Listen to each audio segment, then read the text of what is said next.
So welcome everybody to the show today. So today I'm delighted to welcome Chrissy Larson all the way from America. So she's actually the first American we've had on this show. You would have been the first international guest, but I just spoke to a German this morning. So so she just beat you. But although she was living in England, so I don't know if that counts. But you are well, you describe yourself on LinkedIn as the Chief Experience Officer of Pivotus, a hobbyist and a boutique goat farmer. Yeah. Okay. So you gotta throw in the hobbies too, right? Oh, hobbies, yes. So you must be very busy. And you're in Idaho, which Yep. I'm a little bit shaky as to American geography, but I think that's sort of in the Midwest somewhere, is it? More the West Coast, so by Seattle, Washington, Oregon, that area. Oh, but you're not actually on the coast, are you? Nope. No, but you're next to those states. You're next to Oregon Yeah. and Washington. Okay. Yep. So, sounds a lovely area. So, and obviously your main speciality is LinkedIn, helping people explode their leads and sales and profit from LinkedIn. That's what we're going to be talking about a lot later. But to start off with, maybe you could just tell us just your sort of story, how you got to be this sort of big LinkedIn expert. It's kind of a unique story. So my background, I was a healthcare practitioner. And so I specialized in chronic care and crisis management. And so when people would come in, they were working with multiple different practitioners. So both natural healthcare practitioners and traditional healthcare practitioners. And there's a very definitive line of like and dislike generally between those two sides of the practitioners. And individuals, when they're in a crisis, most of the time it's because they have bad lifestyle habits. And so anyhow, I decided that there was a problem that needed to be solved there, and that was the communication gap between those two individuals and the management system for an individual to work with be able to manage their own lifestyle and wellness. And so I started using LinkedIn as proof of concept, because both practitioners, it didn't matter if they were a natural health care practitioner, a chiropractor, or a medical doctor, they generally have a LinkedIn profile. And so I would give a roadmap to their patients of how to facilitate a conversation and get the two sides to have, even a brief 5-minute call on their behalf. Then they could make significant change. So then they're not prescribing or subscribing to different things that was going to have conflicting results. And so since they were paying both individuals, LinkedIn allowed you to get away from the gatekeepers, which is what LinkedIn does for everybody. Sure. You're trying to get to a decision maker. It allows you to get past the gatekeepers and generally to the actual person. And so when I realized that it was all about relationship development and I started becoming more and more well-versed about LinkedIn, that's how we started funding ourselves. I started building relationships for healthcare practitioners is where I started, just because that's where I was familiar and I was already working with them. And then in 2018, I launched Pivotus, which allowed me to build and develop relationships for anyone, for startup founders like I had been when I got into it, or for solopreneurs. Now we focus a lot on larger companies and building their social support network. So that's one of the cool things that LinkedIn has to offer, is it allows individuals to leverage each other's influence. Yes. And build these collaborative micro-influencers of everyone within their company. And so that's we built a system that allows a team to be able to manage that. And then even offers incentives. So you get digital points based on how you're interacting, like comments, relationship development, what your social selling status is that day. It gives you a cumulative each day of what that is, and then you have a leaderboard within your company. So it kind of gives that competitive analysis, and it allows a company to spend their marketing dollars inward based on, rather than like paid ads or, you know, pay-per-clicks or something like that. It Okay. can spend it on their employees. Okay, so there's a lot, there's a lot in there. So, so just to sort of backtrack and sort of summarise it. So to start off with, you were working in healthcare, and there was a problem, and you realised, well, a lot of the reason people had bad health conditions, it was basically because of their lifestyle and that sort of thing. So you wanted to support people in improving their lifestyle, and as part of that, you wanted to facilitate conversations between the person and the practitioner. And you help them. Part of it is helping the person get through the gatekeeper, which, you know, if you phone up and ask to speak to someone, you know, they're always busy and you can never get through, or if you email, you never get a response. But with LinkedIn, a lot of the time you can actually get through to the actual person. So, and also you found a good way for practitioners to reach their community as well. And then you set up on your own, and then you use those same techniques to start finding clients yourself, did you? And then you just sort of finding clients, and then you sort of scaled up to bigger and bigger clients. Is that correct? Correct. Yeah, that's how. I mean, Boise's pretty small. And so when I started this, you know, I was going from being a brick and mortar business owner, practitioner, to now saying that I was going to build this pairing algorithm and lifestyle management tool for individuals. And moving from one side to the other without having a background in tech, people didn't believe that. You know, so I had to change my circle of influence, which is another thing that LinkedIn allows you to do. So I needed to connect with other people that were giants in the industry. I needed to connect and surround myself with them. And then one of the things that LinkedIn has to offer is when you get on a call with someone, you can listen to the way that they articulate their message, right? And so if they're in the same industry or in a place that you are trying to level up to, if you listen more than you talk, then you can learn the way that they are talking about themselves, what key phrases they're using, the messaging, the way that they describe their business and their success. And so it allowed me to learn how to talk exactly like them, which then kept allowing me to move further and further up into the industry. And so I think that that's one of the biggest benefits that LinkedIn has to offer is you can create and level up whatever you want to be. So whatever you decide your level of success should be and could be, LinkedIn is that pathway to get there. Okay, all right, that sounds great. So, is most of your clients, would you say, are they large firms or are they individuals? I have a mixture of both. Mixture of both.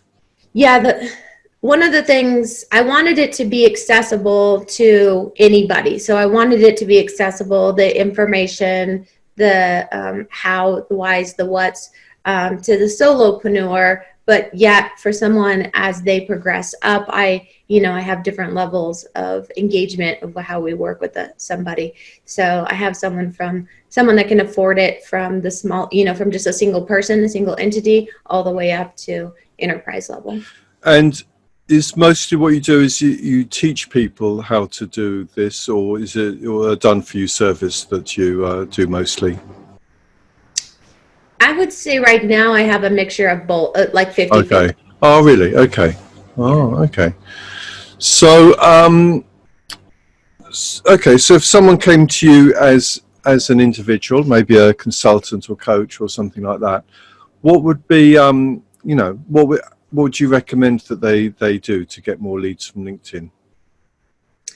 Well, I think that there's always like a step process that you want to go for. A lot of people come and they just start reaching out to people, but they don't have a real goal in mind. And I think truly understanding what your goal is, like looking big picture first, is always the first step. And then really understanding who your audience is and how to find and connect them. One of the things is most novice users of LinkedIn still see LinkedIn as more of a digital reference for their resume, right? They're not seeing it as this lead generation tool this place where they can level up their career, more than just stating their skills and their background. And so when you're thinking of your key audience, you have to think of those individuals that have literally just put what their job references are and maybe the skills and requirements that they're in there.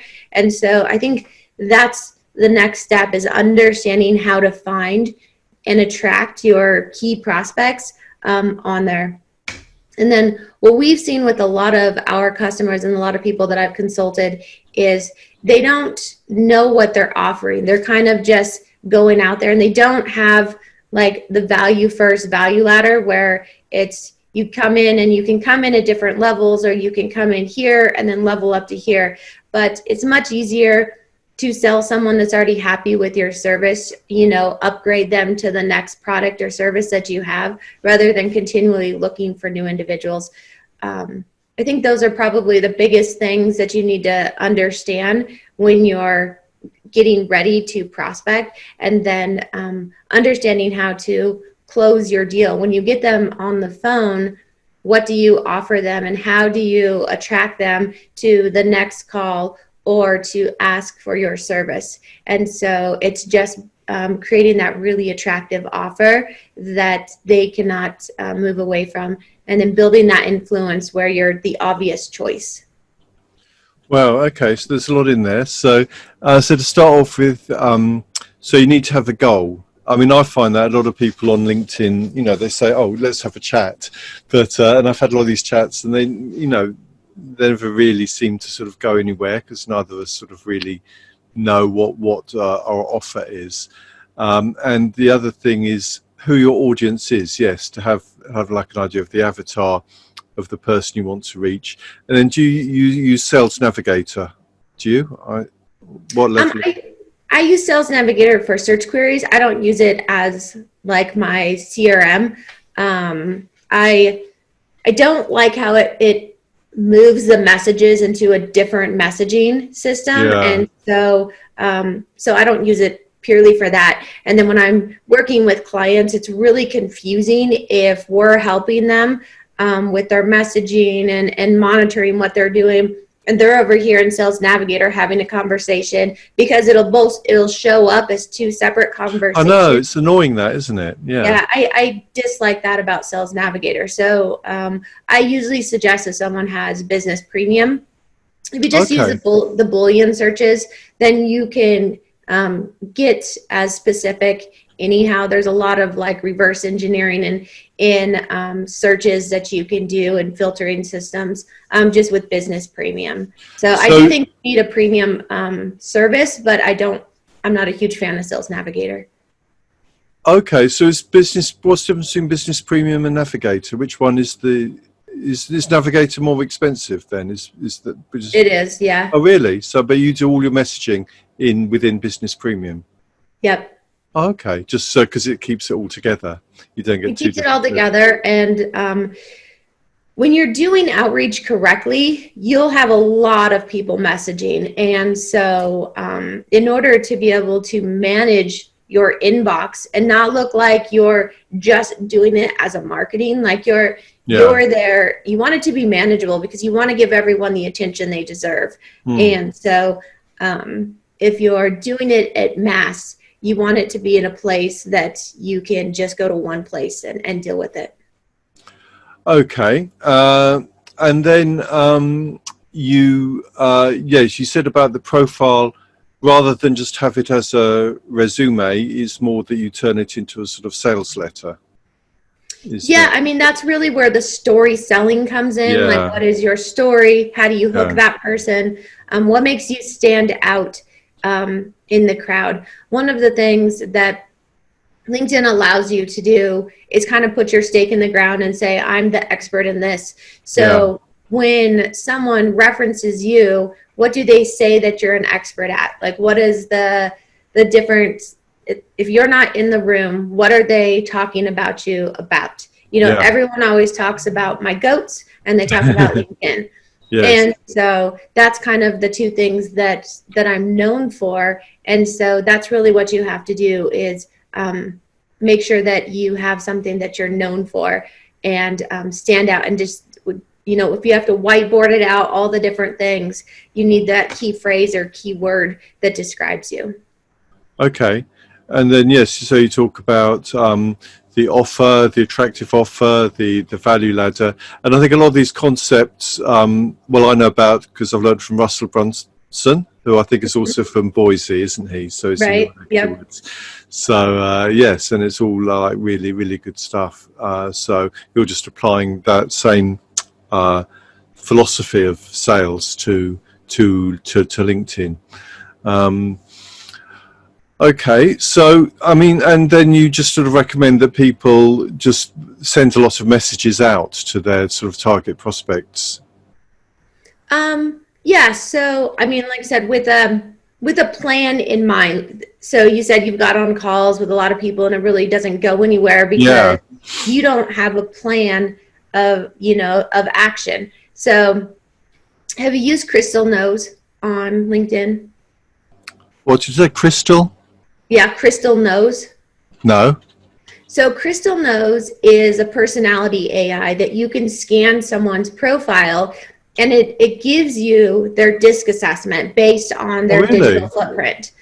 So by using systems like that, you can speak someone's marketing love language. It allows you to understand. So just like how you would take the love language test with an individual, this allows you to take the love language test, but through an AI. So it'll tell you exactly how you think and how this person thinks and how you're going to communicate. And then it gives you a guide on how to make a sales pitch, how to persuade them to take action, how to talk about pricing, how to email them, how to ask them to have a call with you, all of these things. And so if you use the tools that are available to you to guide you, then you should never just have a shot in the dark. You should know what your intentions are with this person, but you should know what value you offer this person, because your intention should never be transparent. Your value and what you offer that person is what needs to be shown first. Because if you get on a call with someone and they think, well, they're just trying to sell me and make money off me rather than to offer value to me, then you're not going to get that sell. Right? They're going to feel taken advantage of. This is supposed to be an introductory call and you're just pitching me. Or the people that spam the inbox with just pitch. So unless your intention is to actually build relationships, then you're not going to do well. Then you should use Russell Brunson's method. You should use sales funnels. You should do paid advertisements. You should approach your sales and marketing much differently. Okay, so yeah, so your intention is first of all to just build relationships and give value before asking for sale. But obviously that wouldn't that then lead to a lot of calls where you're just giving value, but then they can't afford your service or not really interested, no? No, so the secret to selling on LinkedIn is getting that person. So if you know exactly what value you offer that person, you already know your client avatar. So you know their personality type, you know what industry they're in. By the time you get them on the call, you know that you can help them, right? Yeah. So you've done all of your due diligence up until that point.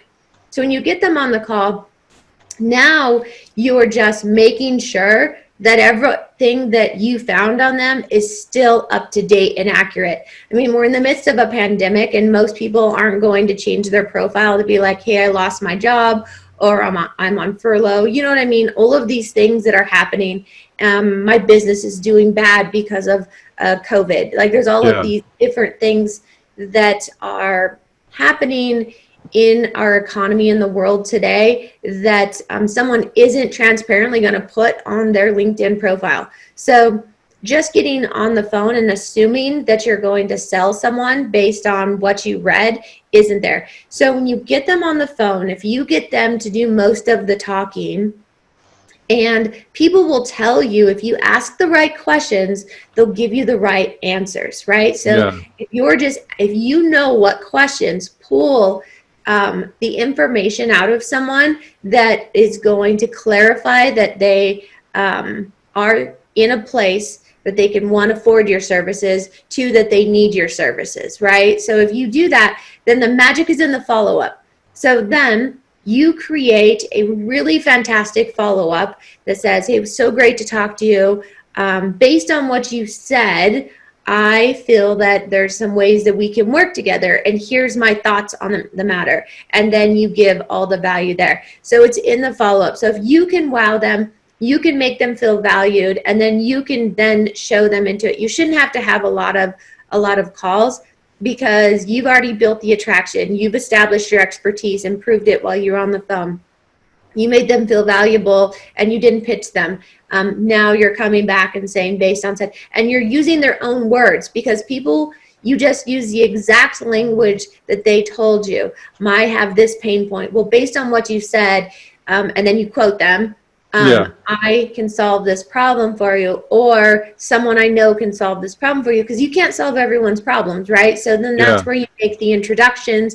This is where you say, here's a great book or a great podcast, all of these things that are outside of you. But just because you can't solve someone's problem doesn't mean you can't build a relationship with them and gain a raving fan that will like and comment and refer you. Not everyone is going to be right for you, but it doesn't mean that they are not right in the future, or they don't know someone that is. Okay, so that's interesting. So the initial call with someone, you wouldn't be pitching them at all. You'd just be basically listening to what they say.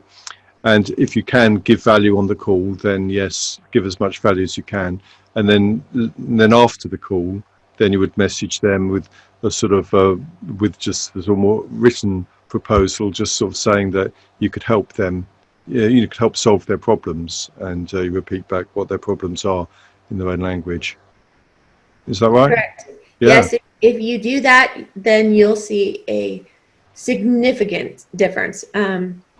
Once you nail that down, my clients, within the first month or so of doing that, they'll see about a 50% increase in conversions in their conversations. It's really just the art of listening more than you talk, offering value first, and knowing how to correctly follow up. It's really simple, to be honest, but it's hard for people just because it doesn't come natural.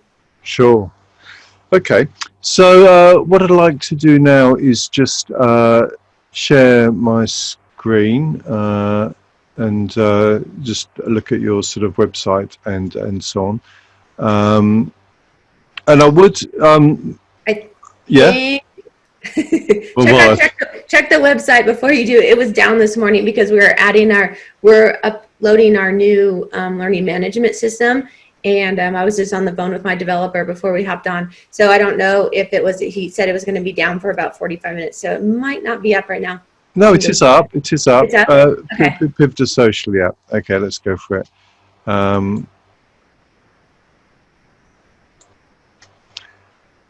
Okay, so... oh, no, it's broken. Oh, is that broken? Oh, okay. Yes, everything. There was something there, but it's too. Oh, yes. Okay, it's broken. Okay, but that's not what our website looks like. It's in the midst of we're transferring it over at the moment. But that's okay, because actually, well, it was your Facebook group. There was a comment on this which intrigued me. It says here, this comprehensive LinkedIn system is the same one that we guide our best clients through step by step, which I assume that's the one you just sort of told me, I suppose. Yeah. And this process creates an easy to follow map that will provide all you need to bring you the first $100,000 goal in the next 30 days. Yeah, well, the nice thing about LinkedIn is it allows individuals to sell high ticket items, because more people have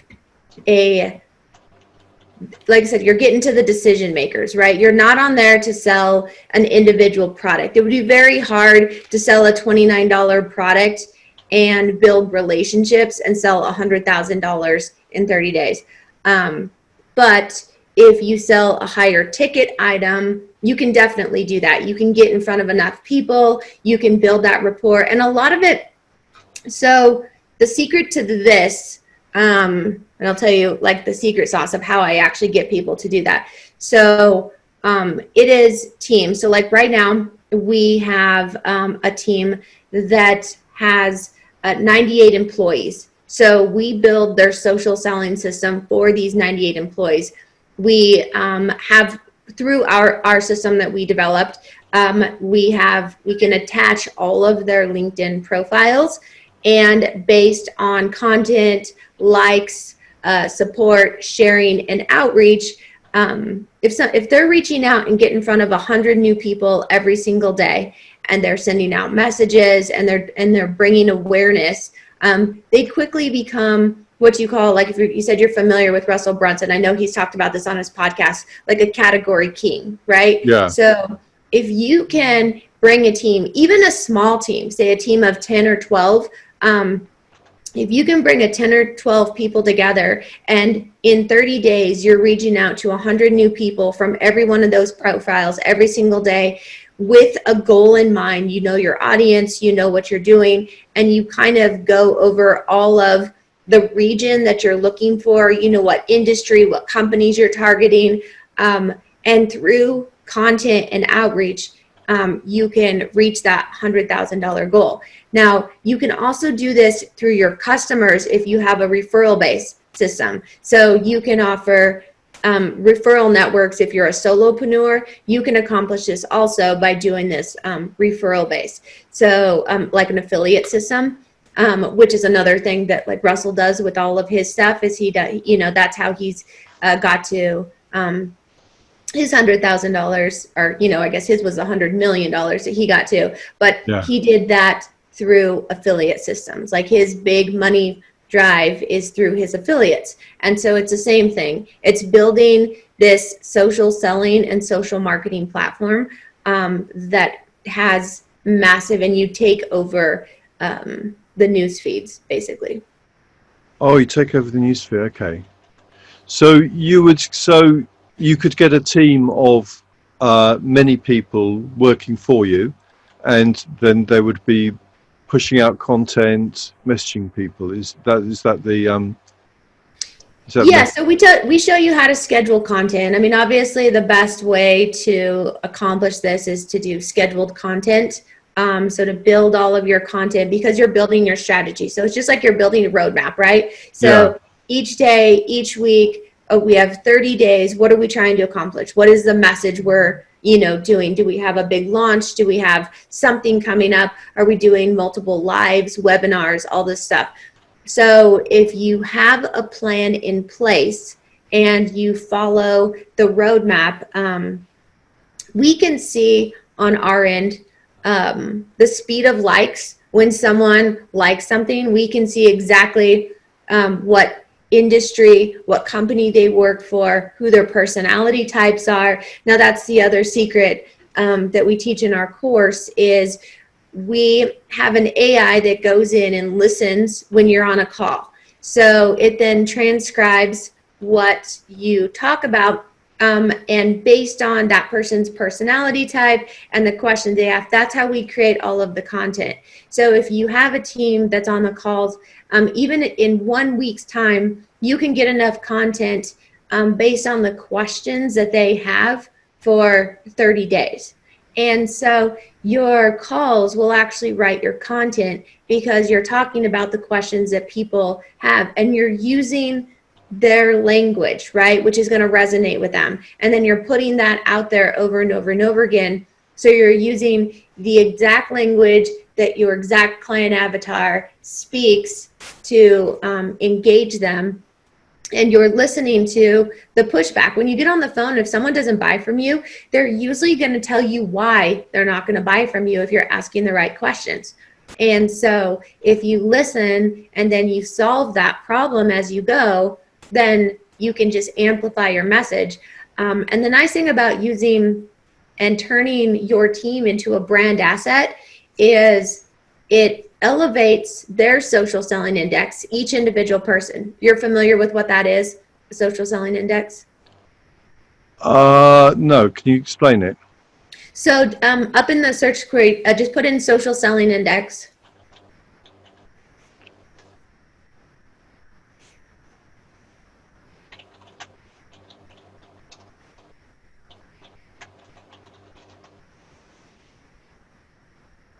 The second one down. That one? That one, yep. and then get your free score. Oh yes, I think I have done this actually. Yes, 81. So see, you're in the top 1% of your industry and your network because Wow, you're that's hitting all of these. You're building relationships, you're engaging with the content, you're finding the right people, and you've established a professional brand yes, in the area of expertise that you've claimed to be your area of expertise. yeah. And so if you imagine, even with a team of 10, if you get everyone in the top 1%, and we also have a tool that we're able to see when you connect with someone. So I have over 30,000 followers. When you connect with me, you can see my second and third level connections. So I can show you, when you connect with an individual person, how much larger your audience grows every single connection you make. So when I go to your profile, I can tell you how many people you're actually connected to based on your first, second, and third level connections. Now, having all that type of data and knowing how to analyze that data, you can really start to control the analytics and basically your LinkedIn SEO. You can control it because you're not working on their algorithm. You're building it. So. That sounds amazing. So can we do an example of this? So you're saying, so not only do you look at your own score, so you look at someone else's score.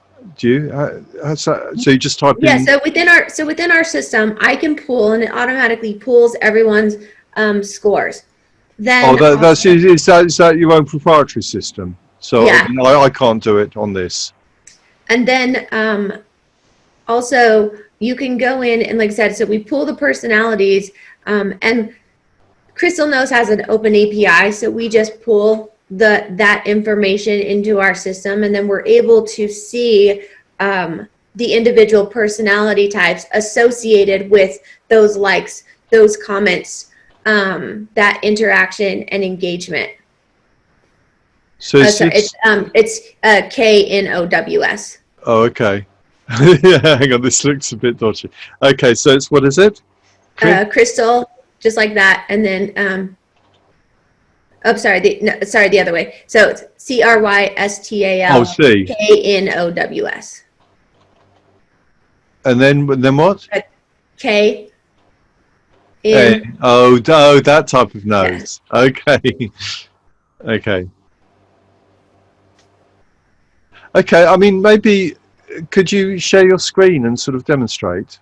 Sure. Okay. Okay. So I think I have to make you co-host for this.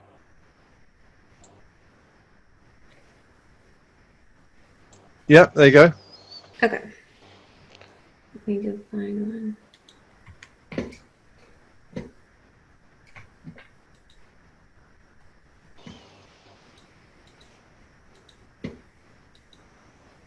Okay, so here we can see all of these likes, so we can see the different likes and comments. And so this particular system isn't ours, it's just one that it's a company that we've partnered with, that we use their analytics system, and we pull all of this data into how we develop all of our content.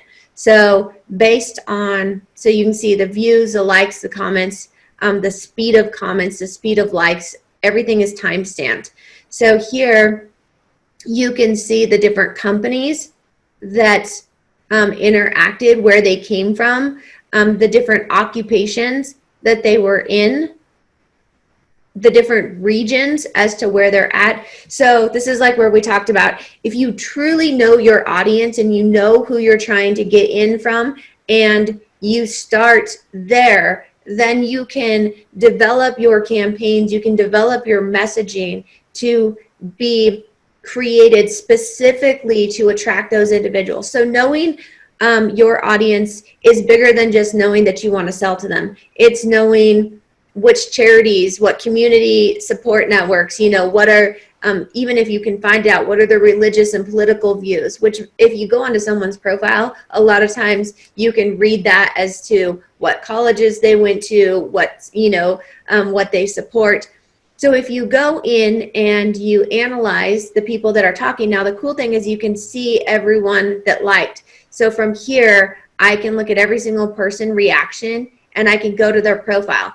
And then I can, all the people that commented, I can reply right inside of here. So I can make sure that I follow up and connect with every single person that's interacting with me. Because if they're interacting, you struck a chord with them in one way or another, right? And so depending on what type of content, then you can go inside of there. Now think of this at scale. Okay, so if you had, say, for some of these companies, this guy has 98 employees, okay? So if he had every one of his employees liking and commenting, what does that automatically do to a post? It automatically appears that it's gone viral, right? 98 likes or comments automatically makes it go in. Now, if he's in here replying to every one of those, on LinkedIn, it's going to show double the comments, because every time you reply, it adds in, it scales that. Now, if you have everything planned out, when you go, their algorithm, LinkedIn's algorithm, notices the speed. That's why the speed is important. So when you post something, if you know exactly what time you're going to post it, now you can then have all of these likes and comments come in within the first hour. Now that's going to shoot that to the top of your news feed based on the algorithm is going to recognize it. So it allows you to understand what is resonating. So something, which keywords in here. So I can see even down to, was there emojis, the kind of reactions, the views, the type, it was an, was it an article, how many emojis, how many tags, hashtags, everything was inside of here. So I can analyze all of this data so that we can get better and better at it every single time. So, I mean, individuals that are very successful at marketing, it's a science, right? It's looking at psychology, it's looking at the science, it's looking at the true attraction. People that are very, very popular and have thousands and thousands, then they get up into the millions of followers. That wasn't generally by accident. I mean, there's a few people that had something go viral by accident, but very rarely is it by accident. And then once it happens, you have to quickly learn what was the science, the analytics behind that. And so if I get this guy, he has over 500,000 views. Wow. If it'll populate. But you can see every single post, how many people viewed it when he posted it. So you can see everything and analyze the ones, like, all right, so this one had a 4.89%, this one had a 14%. So what was this one that was different? So that would be something that we would definitely want to analyze. Why was this one so different than the other ones? What created that type of engagement? And how many times do you recommend people post a day? This particular guy, because he's working closely, he's tax and engineering, but he's working closely with the administration to create all of these bills and stuff like that. So he posts all the time. I mean, everything that pops in his head, he posts on there. So he posts a lot. And to be honest, I feel like it's different for every single industry. Depending on what you sell or what you like, do you have something that is educational? Is there a lot of education behind what you do that you could offer to someone?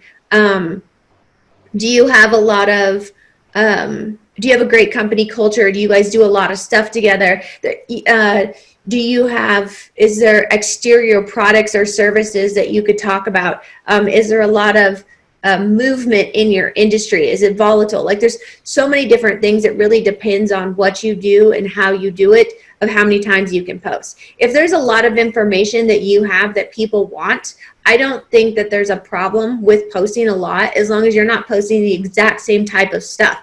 If you're posting, coming at it from different viewpoints, coming at it from different directions, waterfalling it. So like, here's the anchor topic, but then here's all of these subtopics around what you can talk about. So when they read your post, it seems completely different, even though it's only going to drive them back up to your main topic. Okay, so you haven't noticed, like with the LinkedIn algorithm, that if you post too much, it sort of reduces the amount it shows per post, or you haven't come across that problem yourself? Well, like I said, we skew it because we can control it with the different, how many profiles and the different people that we connect with. So for us, it doesn't matter, but so probably for someone that doesn't understand how to use the system like this, or doesn't have a company like us behind them that can do it for them, I think that's probably, so yeah, you probably want to, do, I mean, I don't see any problem with doing a couple, 2, 3 a day. Yeah. And then also, okay, so let me say this. You need to have a completely different strategy for your business page, and you need to be posting from your business page just as much as your personal page. Oh, really? So personal page, you want to be talking about what resonates with Keith. If you were my target audience, what resonates with you on a personal yet professional way. Right? So what books do you read? What podcasts do you listen to? What influencers do you follow? What quotes resonate with you? Do you do community service? All of that type of stuff. So posting things that would resonate with you as a individual professional. Now, coming from your business side, it's coming at it from more company culture, the services that you offer, the value that you offer as a entity, coming at it from the way that you could help someone, what problems you solve. So you see how different those are. So when you're building a strategy, you need to make sure that you're not posting the same type of stuff. And then on LinkedIn, when you come to a post, you can, hold on a second. Let me find you really fast.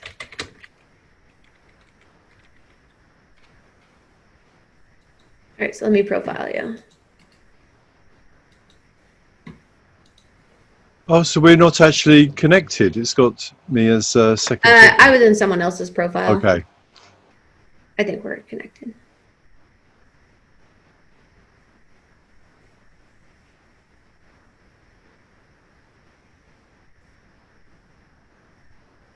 Okay, so I can see that you're an influencer, and then I can look at all of these things. So negotiate, sales pitch, good impression, schedule a meeting, resolve a conflict, collaborate on a project. Which one would you like to see? We'll do brainstorm ideas. Okay. So then I can say things that you would say, how you would pose the conversation. And then things that you would do. So experiment with untested approaches, stick to the big picture, discuss new areas of exploration, find ways to pique his curiosity. So don't assume he agrees with every idea you discuss. Wait for him to ask you questions. Force him to be perfectly logical. That's funny. Shoot down ideas too quickly. Okay. Please don't be too logical. Well, that's fascinating, isn't it? Yeah, it is. And so we come in and we look at all of these different things. So email, have a meeting with. So it even changes based on the meeting ideas and stuff. So sales pitch. So you can look at all of the different ways. So when we're coaching or working with our clients before they get on, they have all of this information at their fingertips. So we are like, they're from this industry, they like this, this is their marketing love language, this is their background, this is what we have, the due diligence on this person is this is how you should approach the conversation. And so if they follow this guidance, then their calls are going to be much more successful, and everyone is going to walk away feeling like it was a mutually beneficial conversation. You're not just on there like, awkwardly having, that, first date type of conversation, like the blind date kind. And so it really builds rapport fast with individuals. Sure. Okay. So this is the crystal nose. Yep. That's what we're talking about. Okay. Now, one thing you mentioned about posting from your business page as well as your because I never post from my business page because I think I have 15,000 or I have 17,000 I think connections from my main page of my personal page. So so your business page is extremely important. I'm going to show you. All right. So you can we don't run this guy's business page. no. But I'll show you what he does. So here you can have events. So events are very important. And then also you can invite people to like your business page. So you can invite 100 new people a month to like your business page. And every time that someone likes it, it refills that for you. So as people like it, as those 100 people follow your business page, then it gives you those credits back. So if you have a really great business page where you're getting a lot of content, then people will follow your business page and you can increase your business followers quickly. So you can also, so this is another thing that people don't know. With your community hashtags that you have, so if you're using, look at how many people follow parenting. So when you're writing the post, you want to go up and check and see what hashtags and how many people are following each individual hashtag. And all you have to do is look at it like that. So look, so 943,000. So when you use LinkedIn as a hashtag, then you can be seen by that many people follow that particular hashtag. And that's one of the ways that LinkedIn fills your feed, by all of the people that are using the hashtag and commenting. So it's a combination of two things. It's a combination of three things, sorry. It's a combination of your social selling status, where are you at, and how does LinkedIn rank your likability, right? So your social selling index is really how likable LinkedIn thinks you are, and relevant your content and what you have to say and how other people respond to you as a person. Then how are you using the hashtags correctly? Are you using hashtags that actually has followers so you can get in front of those individual followers? And then how many connections you have. If you only have 284 connections, and then first level connections, and then like I said, you can then amplify that by your second and third level connections. Those are the individuals that can see your posts in their feed if they're on there, right? So now you've got those three things that are going to skew your content and move it up the feed. So you got to think about those types of things when you're building content. Those are the three variables that matter. Now, when you create an event, so like with you're doing all of these individual lives, what you should be doing is going to your business page, posting that you're going to have an event, and then inviting all of the individuals that would like the content. And you have a guest, they should be inviting all of their connections. So like with my system, I could invite all, if I had an event, I would take days or weeks because I have over 30,000. But if I wanted to, I could literally invite every person that I'm connected to that event, and all of the people that follow the business page. So okay, so let's back. So with the events, yes. So I only just discovered about this events function recently, actually, because obviously I know about Facebook events and I've done loads of them. But so these events, so you just click on plus, do you, and you just set it up when I've got my next live coming up, for example, and then to let people to know about it, I just have to copy and paste something into my feeds. Do I, and individual message people? It allows you. So once you have an event, it gives you, so you can make it a public event, and it gives you three different options. So you can put it into their public event feed. So right here where it gives you public or private. So then anyone on LinkedIn can come to it and see the event. And there's an events page that you can go to and see what's happening. Then you can take that URL and post it anywhere. So you could go post it on Facebook or Twitter or any other social media place that you are marketing yourself at, you can then bring them over to that. And then, yes, you can invite all of your co-hosts to invite individuals too. So there's a lot of ways that you can use this events tab. It is one of the best ways to market. Let me find this other company. So, did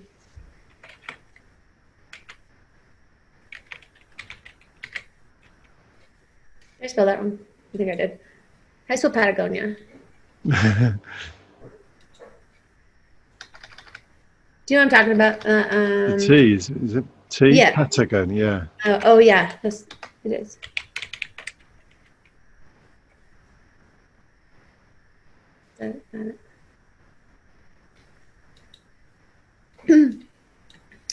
So, okay. So there's a lot of things on a business page that allows you to, that most people don't take advantage of. You have to plan your strategy with your LinkedIn business page just as much as you have to plan your strategy with your personal page. So on your LinkedIn business page, there is a tab called Life. So on here, it allows you to show you your leadership team of who's on here and individual pictures and images of the lifestyle within your company and your company culture. So you talk about the culture and life at Patagonia, their mission, their history, employee perspectives. So you can put all of this in here, and employee testimonials. So when you're attracting talent or individuals, because people really want to know about your company internally if they're going to work with you. So having a really great company lifestyle page. This is an upgrade with the career, but it's not very expensive, so it's totally worth doing it.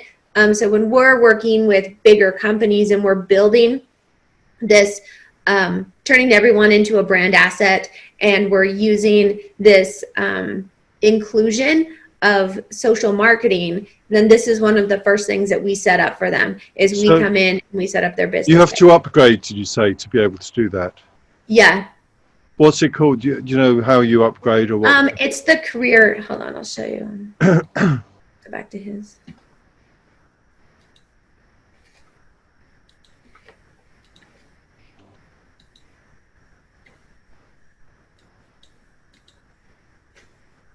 So it's career page. So okay, you can add all of the stuff inside of here, and so once you get it in, you save it, then you would just upgrade over here, and then you have a call with them. Okay. So, and well, one other thing I wanted to discuss was we sort of glossed over it really. You said, oh, it's possible to make $100,000 in 30 days if you sell a high ticket item, which, you know, that would be incredible for most people to even think about earning that amount of money. So how could someone devise a high ticket item? What sort of are you talking about? Are you talking about one-to-one coaching or pardon? No. So any type of, so you look at the lifetime value of your client, right? So when a client works with us, we have multiple different entry points of how we bring them on and what we do. And then we usually put them in some sort of a contract. So when I'm looking at someone and they come to me and I'm like, well, what is your offer? So I help them to evaluate what their offer is. And are they only getting a one-time sell for them, or is there something that we could help them to build a continuity program, right? So where they're getting a monthly residual from that.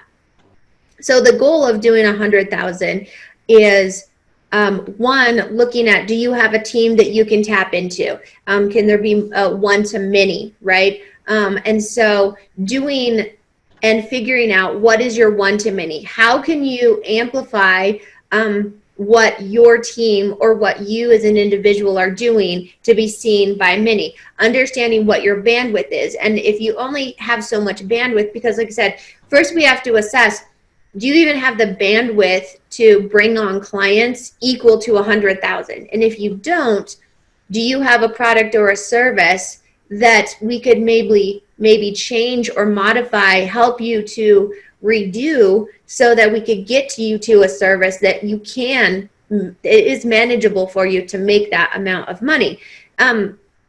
So there's, like I said, there's obviously some legwork that needs to be done. Not every single person has a product or a service, or they might, but they haven't seen it because they didn't look like future forward, big picture. They didn't put themselves into that realm and think, oh, I can do this. So once we get into that and I help someone figure out what they could sell in order to make that amount of money, then we start creating it. We build their system. We help them to identify, and we're analyzing their content, their data, all of that type of stuff. And then we're helping them. Like I said, we have an AI that can listen into the conversations they're having. So if they're coming back to me saying, Chrissy, I'm not converting on this, then we can analyze that data and tell them exactly where they lost. Did they overtalk in one area?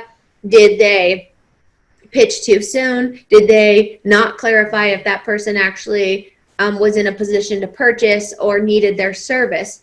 And so, and if we keep continually getting people on the phone that are not in that place, then that means we got to go back to the part of defining their target audience. They might be reaching out to the wrong audience. So let's, kind of dive into who they're talking to, because sometimes you're targeting people because you think that's your audience, and then we can prove it from, data doesn't lie. So if it's in the data, then if we say, well, why don't you try this audience? And if they start getting sales and conversions, then it's that, mental switch. Okay, well, maybe this is my audience and this is who I need to get into.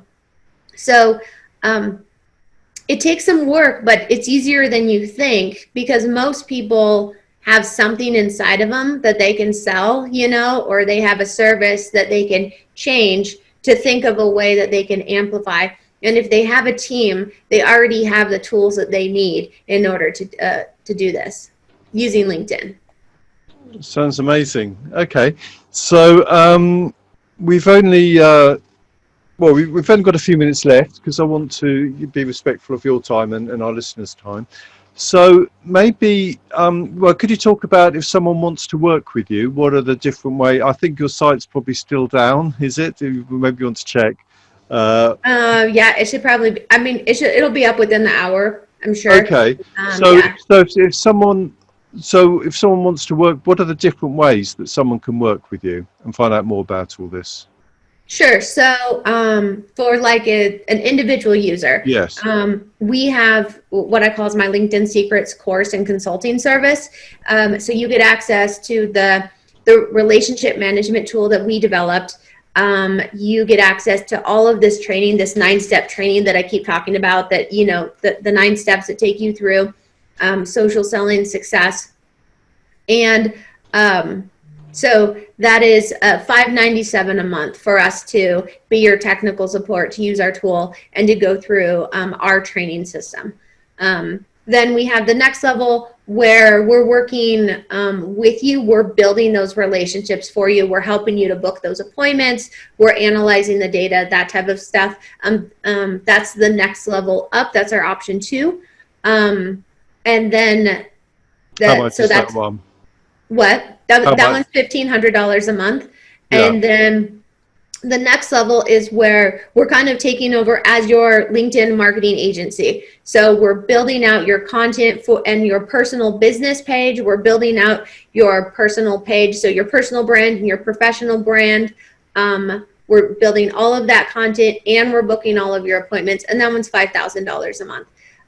That one is where, if you want, then you can add on additional profiles to your individual to have your team members work. That's where we start building those. And so we offer those individual accounts for $500 a piece, where they can get in and add their team members into it. And so that's how we work with companies. It becomes a full consulting firm, and we identify how many individual team members they have, and then we build all of the content for that. So they're your 3 main packages that you do. Yeah.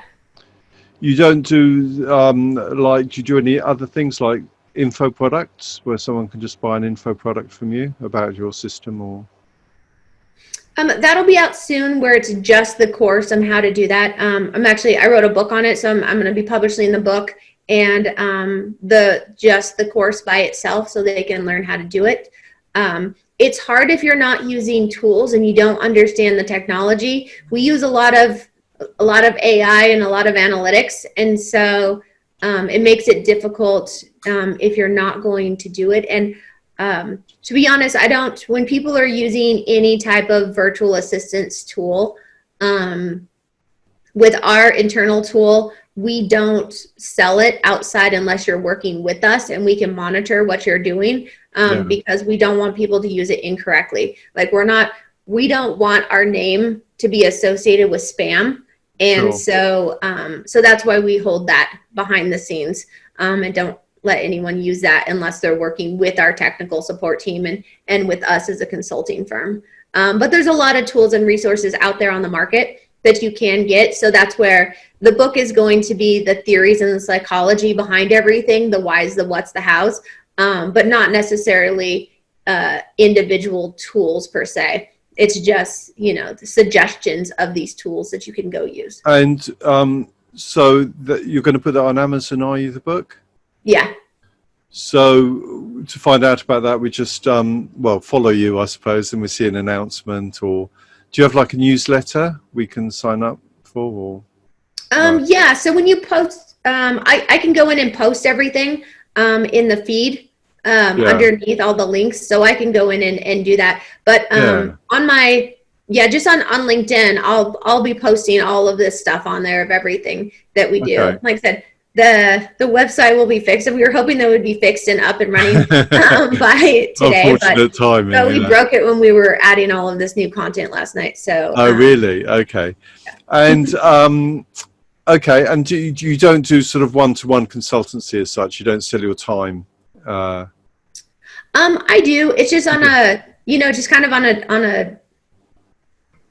I don't know. I guess it's more on a different basis. It's just, it's easier right now to just do that. But my goal is to go around and help people, companies. That's kind of where I'm focusing my time is building these team social selling strategies for individuals. And I like to work with startup teams. So, the smaller teams, because they're the ones that need the marketing.